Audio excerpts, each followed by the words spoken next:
খবর 24 ইন্টুর সাথে আপনাকে স্বাগত। নতুন নতুন খবর জানার জন্য আমাদের চ্যানেলে চোখ রাখুন। বাংলাদেশ থেকে চোরাপথে ভারতে চালান করা হচ্ছিল 10 টাকার বেশি মূল্যের রত্ন, কিন্তু সতর্ক ছিল বাংলাদেশের সীমান্তরক্ষী বাহিনীও।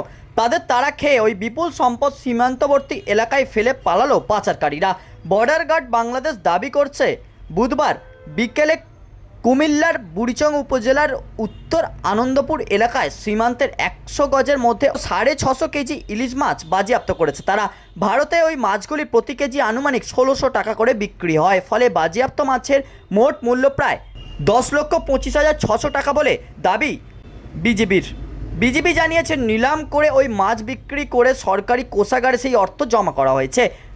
বিজিবির এক কর্তা জানিয়েছে, বুধবার দুপুর 1টা নাগাদ ওই এলাকা দিয়ে ইলিশ পাচারের চেষ্টা করছিল চোরা কারবারিরা। তবে বিজেপির টহলদারি দল ওই এলাকায় তৎপর ছিল, তবে চোরাচালানকারীদের আটকানোর চেষ্টা করে। বিজিবির লোকজন এসে গিয়েছে, সেটাই টের পেয়ে চোরা কারবারিরা ওই বিপুল পরিমাণ ইলিশ সেখানে ফেলেই সীমান্ত পেরিয়ে ভারতে পালিয়ে যায় বলে দাবি। তবে তার সঙ্গে বেশিরভাগ মালই নিয়ে গিয়েছে বলেও জানিয়েছে বিজেপি।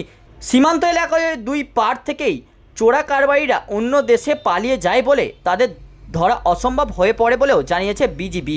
এই সাম্প্রতিক ইলিশ পাচার নিয়ে এখনও পর্যন্ত বিএসএফের পক্ষ থেকে কিছুই জানানো হয়নি। ব্যুরো রিপোর্ট, খবর 24।